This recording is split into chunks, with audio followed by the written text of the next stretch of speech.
Let's open God's Word to Genesis 12. We're going to be a little bit in chapter 11, but then we'll get into mainly chapter 12. So after the Tower of Babel in Genesis 11, we see an account of the line of Shem ending with Terah. Terah, like Noah, had three sons, Abram, Nahor, and Haran. And then we're going to come into chapter 11, 27 to 32. This is the lead-in to the next big thing in redemptive history. Now, some of the things that we've covered so far in Genesis, since we've taken a break from it, we've looked at perfection created. We've looked at that perfection ruined by sin. We saw that sin was ruining everything from our relationship with God to our relationship with each other to just every single strata of reality. You know, all creation, all society, everything. And God righteously judges sin, but saves the righteous with Noah. And then God made a covenant never to destroy everything again, but then humanity messes up again. Being prideful and disobedience to God by building that Tower of Babel. So now we're going to zoom in on a family and soon a very specific person. So these few verses are going to give us context of Abraham. Here is Genesis 11 starting in verse 27. Now these are the generations of Terah. Terah fathered Abram, Nahor, and Haran fathered Lot. Haran died in the presence of his father Terah in the land of his kindred, in Ur of the Chaldeans. And Abram and Nahor took wives. The name of Abram's wife was Sarai, and the name of Nahor's wife Milcah, the daughter of Haran, the father of Milcah and Iscah. Now Sarai was barren, she had no child. Terah took Abram his son, and Lot the son of Haran, his grandson, and Sarai, his daughter-in-law, his son Abram's wife. And they went forth together from Ur of the Chaldeans to go into the land of Canaan. But when they came to Haran, they settled there. The days of Terah were 205 years, and Terah died in Haran. So what descriptions do we get of Abram? What do we know about him from these verses?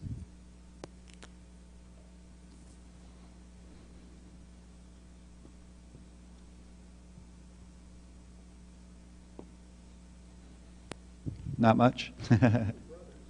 He has brothers.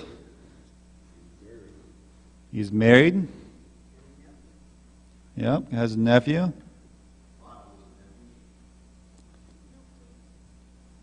Uncle. Brother, husband, uncle. I'm going to put son. Lot is nephew. No kids. What else? Mm-hmm.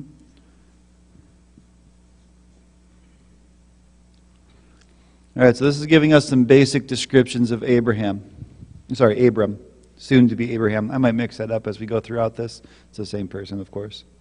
So yeah, he was a normal son, brother, husband, uncle. His wife, who was his half-sister, could not conceive children. He had a brother who didn't fall in line with the rest of the family. I don't know if you noticed this. Look at who Terah brought with him in verse 31. His grandson Lot, right? Who was Lot's dad? Yeah, Haran. But did Haran ever marry? Look at verse 29. Who of the three brothers were married?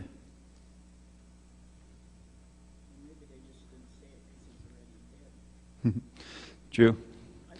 Yeah. Right. Possibly. Abram and Nahor, we know have wives, but Haran, we never have his wife. And that'd be a specific thing to leave out if he had a wife. Maybe she died too, yeah. But still, we're not told that he had a wife. And so we don't want to assume one way or the other. But it's just interesting that they leave this point out, especially as they're trying to just set up the context of who Abram is, who his relatives are, and how he's going to be entering now into this, this point into redemptive history. So Abram and his wife and his dad and his nephew all set out together. And why do we learn about them here? Well, the answer is going to come here in chapter 12. Let's just start with verse 1. So it says, "Now the Lord said to Abraham, 'Go from your country and your kindred and your father's house to the land that I will show you.'" God picked Abram. Is there anything about Abram that describes him as special? No. Anything that describes him as righteous or faithful or good-looking or rich or poor, or just anything? No, there's nothing there. See, God picked a normal, regular person. In fact, this man didn't follow after God. He was a pagan. How do we know that? Well, check out, put your finger in Genesis 12. We're going to spend most of our time there. But look at Joshua 24, verse 2. Joshua 24, verse 2.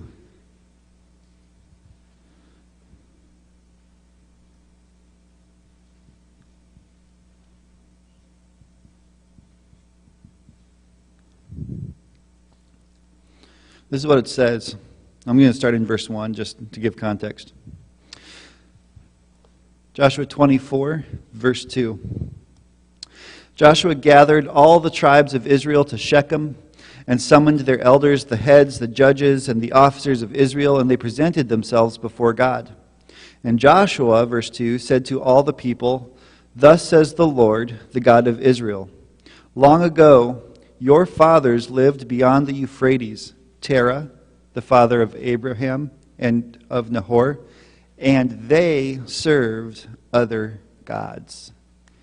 See, when they were in the land of Ur, they were serving other gods. They didn't know, if they knew who God was, they weren't worshiping Him, they weren't obeying Him. And then Joshua's going to go on to give a shortened account of their entire history up to this point when they're about to move on from here. But here he shows that Abraham worshipped other gods. So God picks a man, regular person. All we know is that he had relationships with other people, and he was childless, and he served another god. But God was showing at the very beginning what it would be like to have a relationship with Him. He shows us love even though we don't earn it. Even when we're following after something else, He picks us up out of that. He shows us grace even when we run away from Him. And He'll soon show that He is faithful even when we are not. And so God just picked Abram. There was nothing special about him. And it's something that comes back throughout the entire Bible. It's a point that they continue to make. There wasn't anything that made him deserve this choosing. Everything pointed against it.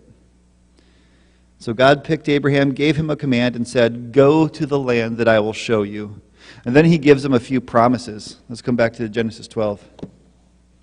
A few promises, verses 2 and 3. "And I will make of you a great nation, and I will bless you and make your name great, so that you will be a blessing. I will bless those who bless you, and him who dishonors you I will curse. And in you all the families of the earth shall be blessed." All right, so there are 7 promises in these 2 verses. Count them with me. We have, I will make you into a great nation. I will bless you. I'll make your name great. You will be a blessing. I will bless those who bless you. I will curse those who curse you. And everyone will be blessed through you. 7 promises, 2 verses. The first 6 promises lead into the 7th promise. God is promising to do all these things for Abram so that everyone will be blessed because of it. So God choosing Abraham was never about exclusivity, like, you're going to be the only one I want. No, he's choosing him so that he can work through him to bless everyone else. And so God blessed Abram so that he would bless others. And God blessed Abram so that, God blessed Abram so he would bless others. And the same is true today. See, God works through us, blesses us so that we can bless others. All the way at the beginning of time, God established the pattern by which we are to live our life. God gives us peace so that we can help others have peace. God comforts us so that we can give other people that comfort. It says that explicitly in the 2 Corinthians. God provides for us so that we can provide for others. It's not about us. It's about God and about others. And Jesus echoes this later on in his ministry. Do you all know what the greatest commandment is? Love the Lord your God with all your heart, soul, and mind. And the other one is like it. Love your neighbor as yourself. See, Jesus wasn't saying anything new there. This was established right away in Genesis. Love God, love others. God's saying to Abraham, I'm going to bless you so that you can bless others. But notice the difference between what God is promising and what men were trying to do with the Tower of Babel. Okay, at Babel, men were saying, let us do these things. Here God says, I will do these things. At Babel, man wanted to make a name for themselves. Here God says that he will make a name for Abraham. At Babel, men tried to bless themselves with security and fame, only to be divided. Here God says that his work in Abram will result in the whole world being blessed. This is the pattern from the very beginning of time. We are blessed to bless others. Then we come into verse 4. So Abram went as the Lord had told him, and Lot went with him. Abram was 75 years old when he departed from Haran. Gracia says that he was just a youngster. Abram obeys without knowing where he is going. Keep your finger in Genesis. Pop over to Hebrews 11.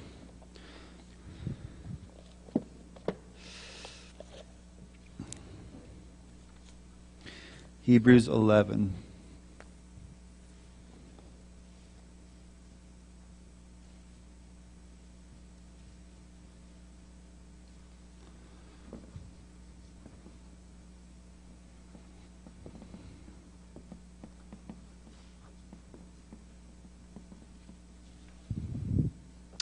Hebrews 11, verse 8. It says this, by faith Abraham obeyed when he was called to go out to a place that he was to receive as an inheritance. And he went out not knowing where he was going. Okay? So God says, go, and Abraham says, great. He picks up everything and he just starts walking. Okay? He is a youngster, according to Gracia. But look at the description in verse 12 of Hebrews 11. It says, therefore from one man, and him as good as dead.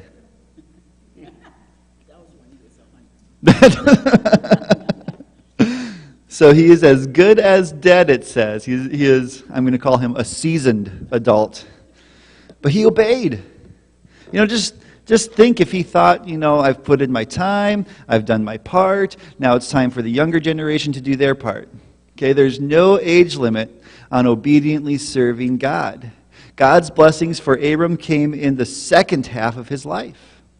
So we're encouraged, I hope, through that, to not miss out on what God can do in and through us. Now, has God ever called you to do something that you've just had no details for?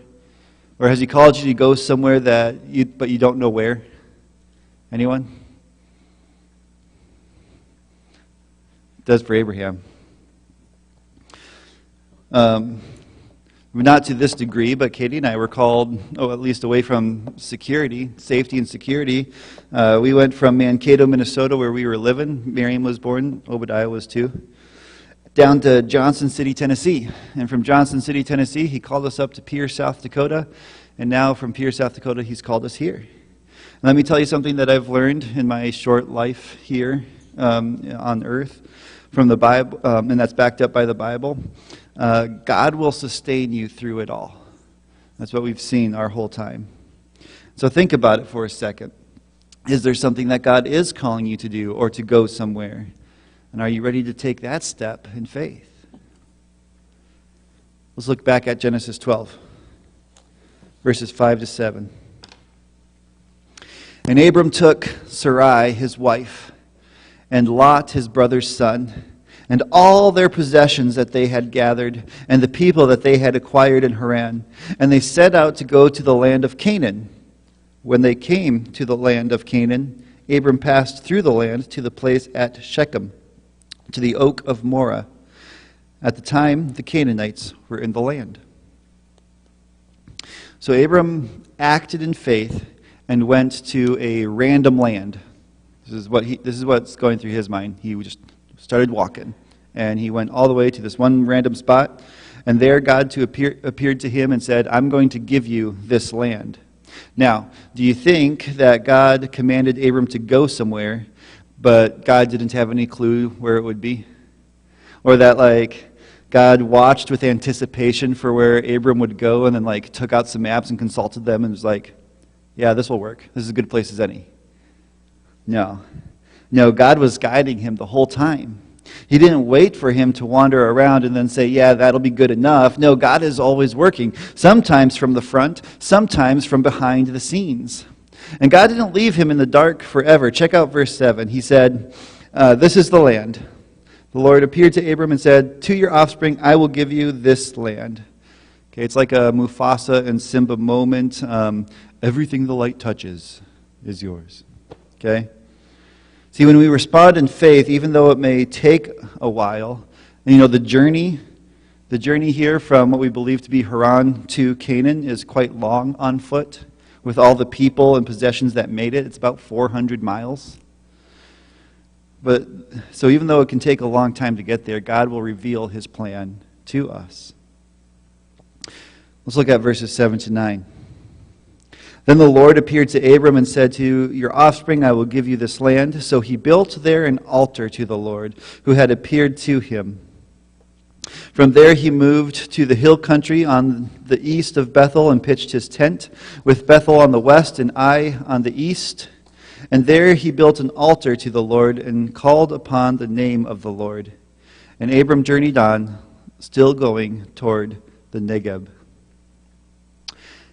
So his first response, verse 7, what's his first response after God tells him he'll give him this land? Yeah, he worships, right? That's a proper response, okay?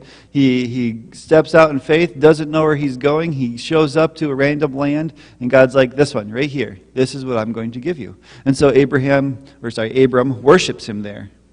But I like his second response. Look at verse 8. God has just told him, this is the land, this land right here, I'm giving you this land. Abraham says, cool, that's the land right there, cool. I'm going to go over there. And he moves on. Hebrew names have meaning, by the way. We don't want to push them too far, but they do give some interesting things to understand. Bethel means house of God. House of God. And Ai means, I just had it on my brain, means ruin. And so Abram finds where he's going to be in Bethel, and he moves on from there, and he plants himself right in the middle of Bethel and Ai. He's right in the middle of the house of God and ruin. See, before Christ came, this is where we all find ourselves. I mean, he's showing physically what happens spiritually. We all find ourselves between God and destruction. After Christ, we are either with God or with destruction. There's no middle ground after Christ. Christ is the deciding factor. Christ comes and says, I am the way, the truth, and the life. If you don't believe in me, you are in ruin. If you do, you're up here. There's no in-between space anymore. So what does Abram do again at the end of verse 8 after he plants himself between the house of God and ruin? He worships. And then in verse 9, he moves on again. So there is faith and there is obedience. But just like us, Abram doesn't understand everything. He arrived at the land that God would give him, and instead of staying there, he kept moving. Now we're going to see this pattern in his and Sarai's life, having faith in God, but not complete understanding. Do we have that same problem? Do we tend to have faith, but have a hard time understanding sometimes? Yeah, I do. And so as we continue to read through Abram and Sarai's life, we're going to see our own walk played out in front of us and the faithfulness of God through it all. As we study through the life of Abram and Abraham, which his name is changed to later, you're going to see just how faith starts at one point and grows over time. So we often want to be the Abraham of Genesis chapter 22. Right, when God says, sacrifice your son, and Abraham obediently goes and does that in faith. His faith is explained later in the Bible that he always knew that God would save his son from this. He just didn't know how. We want to be that type of Abraham. But Abram started out in Genesis 12, not knowing much about God, not knowing anything at all. He was a pagan worshiper, and God says, go to this land, and he says, okay, and he leaves. And then he's going to stumble over and over again in these next few chapters until he finally gets to that point of Genesis 22. And so we can't really have a faith that's a Genesis 22 faith or beyond without having our faith grow over time. In fact, it's God's work in Abram's life that's a true testament that God does all the work. His love for Abram, for us for that matter, is so great that when we stumble and fall, God is there to pick us up. Let's continue on. Verses 10 to 20. Now there was a famine in the land.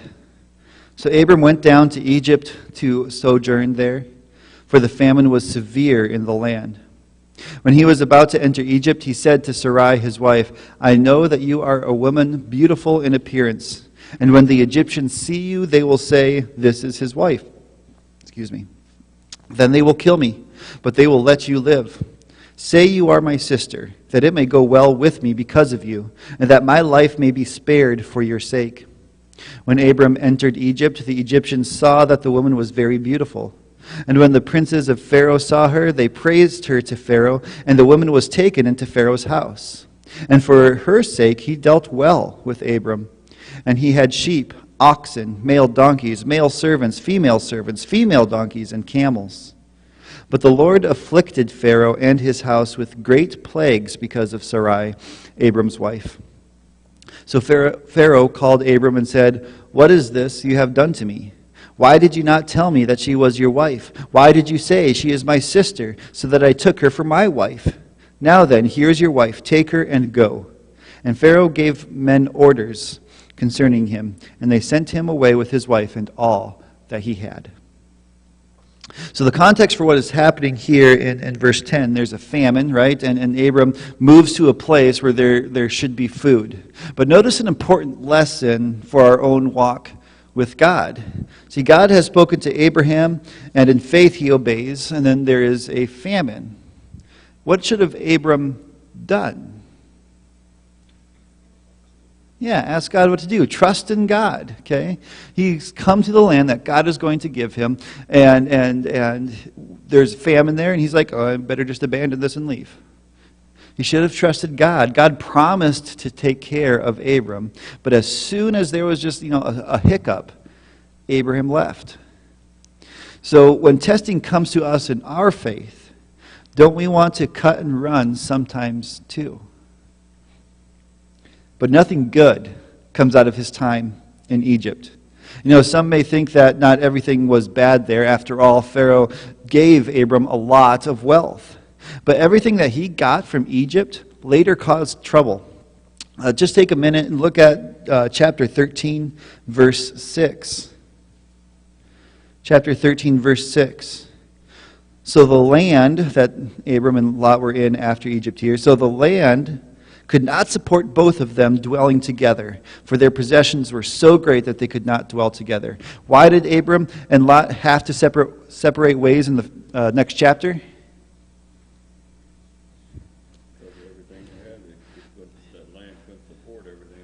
Yeah, because of their great wealth, a wealth which grew immensely in Egypt, because Pharaoh was blessing Abram for his wife Sarai's sake.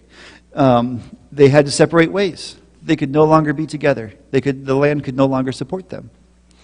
What did Hagar, the Egyptian slave of Sarah, bring to Abram and Sarai? Problems, division, okay, sorrow. Look at chapter 13, 10 to 11. And Lot lifted up his eyes and saw that the Jordan Valley was well watered everywhere, like the garden of God, like the land of Egypt in the direction of Zoar. This was before the Lord destroyed Sodom and Gomorrah. So Lot chose for himself all the Jordan Valley, and Lot journeyed east. Thus they separated from each other. What did Lot compare everything that he saw to when he looked at the land? The garden of God and the land of Egypt. Yeah, nothing good came from there. Sarai was mistreated. Pharaoh was punished. The family would separate and turmoil would come, all because Abram tried to take things into his own hands and just didn't trust God. And so we can see then that when we follow God in faith and obey Him, but this doesn't promise a life of all good things. No, there's going to be hard times, especially when we sometimes get in the way of what God has in store for us. The practical lesson is to trust God at all times. Don't abandon His promise to take care of you, even when you are tested in it. And so as we go through the next few verses, it's going to be a hard time of Abram's life. We're going to see what not to do here, okay? And we're going to see that God is still faithful, even when we sometimes aren't. All right, so look at verses 11 to 13 of chapter 12. Abram is fearful here, okay? He's afraid that he'll be killed because his wife is so beautiful. And so out of fear, he asks his wife to say that she is his sister. Now again, this is half true. Look at Genesis 20, verse 12 for a second. 20, verse 12. Yeah, she's his half-sister.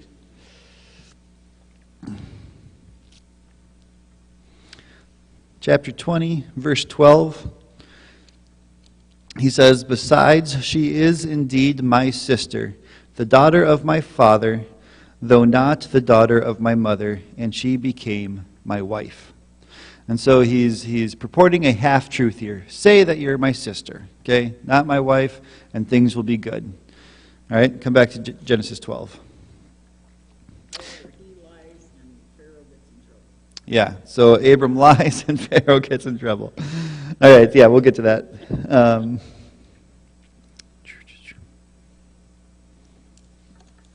Did I miss a paper? Yeah, okay, nope. So again, sometimes out of fear, we forget to trust in God and to protect us. Sometimes we make our own plans, like Abram did. See, Abram moved from trusting in God to scheming. He's like, we're about to enter this land. Say that you're my wife, we're going to be good. This wasn't done out of faith. Abram tried to accomplish things here in his own strength. And we can at least say that Abram was perceptive, right? I mean, because when they got into Egypt, what happens? The Egyptians see his wife, they praise her to Pharaoh, and they take her to be his wife. The Egyptians did think she was beautiful. She was brought to Pharaoh's palace. I mean, this is an example of a lie, I think, that just got out of control. All right? Not only did the Egyptians think she is beautiful, Pharaoh's officials saw her, and she was brought to the palace. And not only that, she became Pharaoh's wife. I mean, Abram expected some regular people to be jealous. But the most powerful person in the country was probably not on his radar, right? I mean, you wouldn't enter a country and think, Like, I wouldn't enter into America and be like, Joe Biden's going to see what I'm doing here. All right? He's not on my radar. Abram enters into Egypt, and not only does his wife get noticed, but she gets noticed by the people who she becomes Pharaoh's wife. Abram wanted to save his own life, and he ended up losing his wife to the most powerful person in the country. I mean, without God, there's no going back from that. Without God, this is how they would have lived the rest of their life. Without God, the promise would have died here. And again, poor Sarai. Here she wants to keep her husband safe, but in doing so, she is being bartered around. I mean, this isn't what God intends for marriage, right? Ephesians 5:21 says that couples should submit to one another out of reverence. Verse 22 shows that working out of that submission is for the wife to submit to her husband, as we talked about this morning. Verse 25 shows that the working out of that submission is for the husbands to love his wife as Christ loved the church, as we talked about this morning. See, Christ is faithful to the church and expects faithfulness in return. He would never give the church to another being. It's his. He honors it. He doesn't barter it. This isn't Abram's best shining moment. Right? We can all agree on that. Not everything a person in the Bible does is always good. Okay? We're seeing just, he is still a man, and not everything he does is right. He gives his wife to another man out of fear. But God is still faithful. I don't believe he condones Abram's sin, but he is still faithful to his promise to Abram. Look at verse 16 of chapter 12. For her sake he dealt well with Abram. He had sheep, oxen, male donkeys, male servants, female donkeys, and camels. See, Abram is still treated well. In verse 17, the Lord afflicted Pharaoh and his wife with great plagues because of Sarai, Abram's wife. So the Pharaoh is afflicted with disease. But notice that this is brought on by Abram. See, God told Abram in verse 3 that he would be blessed so that all peoples on the earth would be blessed through him. But Abram wasn't trusting God. He was fearful, he was lying, he was only thinking about himself here. When he should have been a blessing, he actually became a stumbling block instead. And we can at least say that Pharaoh is perceptive too, right? Why can we say that? Well, he figures out that these diseases are because of Abram and Sarai, and that Abram had lied to him. And so he sent them on their way. He didn't punish them, but allowed them to leave with everything that they had. This would include all that Pharaoh gave him in verse 16. He probably didn't punish him because he wouldn't want to be further punished by God, right? He's already getting these diseases on his household for having Sarai. He was probably afraid that if he did anything else, there'd be further, diseases or afflictions on him and his household. But yeah, this chapter is just jam-packed with lessons. All right, so let's just review a couple of them. First, God chose Abram. Was there anything special about Abram? No. He was a regular pagan guy. God blessed Abram so that he would be a what? A blessing. God blesses us, why? To be a blessing. Does obedience have an age limit? No. Answering God's call in our life requires what? Faith. Thank you, Dennis. See, God worked in the background, bringing Abram to the land that he would give him. Sometimes understanding doesn't come right after having faith in God. Sometimes it takes a while for that to grow. God doesn't leave us, though, in the dark forever. No, he answers faith with revelation. And sometimes our faith is tested. A lot of times our faith is tested, as we saw with Abram here. So don't cut and run like Abram did. Always trust God no matter what, and don't do things in your own strength. We just saw what this did to Abram and his wife. We're going to see how this is going to affect them throughout the rest of their journey here. And we're going to see this every single time. Every single time that Abram and Sarai try to do something in their own strength and not trust God, it has long-lasting implications. And we're going to see in a couple of chapters that something that they did all the way back then still affects us today. So, faith in God is trust in God. Not trust in our own strength, but trust in His. That comes out of this first chapter of Abram's life. Questions or comments on Genesis chapter 12? Verse 11:28 says that Ron was killed, died in the presence of his fatter. It's really certain because it must have been for a reason, written in it for a reason. Was his father responsible for his death? Right. He died in the presence of his father Terah in the land of his kindred. I don't know. Not anything that at least scholarship. What I was looking through in commentaries, they didn't make have any insights on that. Just that he died and his dad happened to be there. So, yeah, I don't know.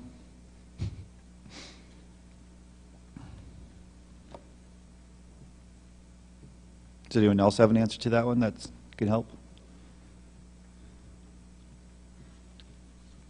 Sorry. We try, right? But those things are interesting. Why would they tell us that? What does it have significance that we don't know of? Most likely, if he did have a wife, they would have taken her with because they took the boy. And I wonder if they'd taken the mother. Yeah, if he was married. Yeah. I'm not convinced that he was because I think in almost every other place in the Bible, if someone was married, they told us. If that was, a significant thing to know. But yeah, I'm not going to say he wasn't because the Bible is silent on that. Any other thoughts?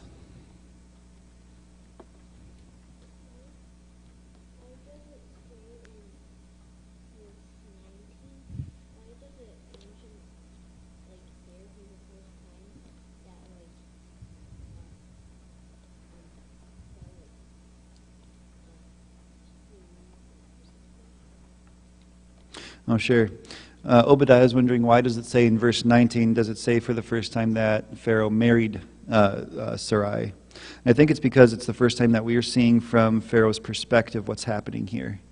Pharaoh, this is the first time Pharaoh actually speaks in this, before Abraham plots with his wife on what to do when they enter Egypt. And then the Egyptian officials see her and bring her to Pharaoh. And we see that Pharaoh blesses them, but it's not until verses 18 into 19 that we actually hear from Pharaoh. And so it's then that he says, why did you let this happen? Why did you let me marry your wife?